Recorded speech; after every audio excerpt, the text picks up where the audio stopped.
श्री स्वामी समर्थ. जय जय स्वामी समर्थ. तर मंडळी, तुम्ही पोरके नाही आहात.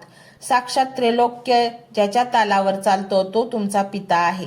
हा अभिमान, ही खुमारी आता तुमच्या चेहऱ्यावर दिसू द्या. येणाऱ्या काळात जेव्हा कधी तुम्हाला संकट येईल तेव्हा रडू नका. उलट त्या संकटांच्या डोळ्यात डोळे घालून सांगा की तुम्ही किती मोठे असला तरी माझा पाठीराखा तुमच्यापेक्षा मोठा आहे. हे धाडस, ही निधड्या छातीची हिंमत तुम्हाला स्वामींनी दिली आहे. तुम्ही आता सामान्य माणूस राहिला नाहीत.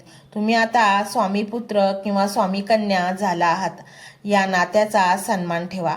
तुमच्या मनातील सर्व भीती, सर्व शंका आणि उरला सुरला अहंकार या क्षणी स्वामींच्या चरणी अर्पण करा.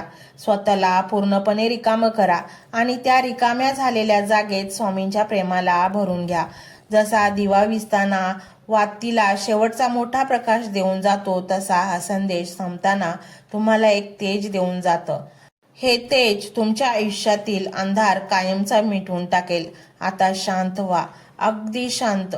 बाहेरचा गोंगाट विसरून जा. फक्त तुमच्या हृदयाची धडधड ऐका. त्या धडधडीत एकच नाद घुमतोय. त्या नादात एक रूप व्हा. तुमचा भूतकाळ स्वामींनी जाळून टाकला आहे. तुमचा भविष्यकाळ स्वामींनी सजवून ठेवला आहे आणि तुमचा वर्तमान काळ स्वामींनी सावरला आहे. तुम्ही मुक्त आहात. तुम्ही सुरक्षित आहात. तुम्ही पूर्ण आहात. या ब्रह्मांड नायकाच्या चरणी नतमस्तक होऊन हा वसा आणि वारसा पुढे नेण्याचा संकल्प करा. हा शेवट नाही, ही एक अनंत, अखंड आणि आनंददायी प्रवासाची सुरुवात आहे.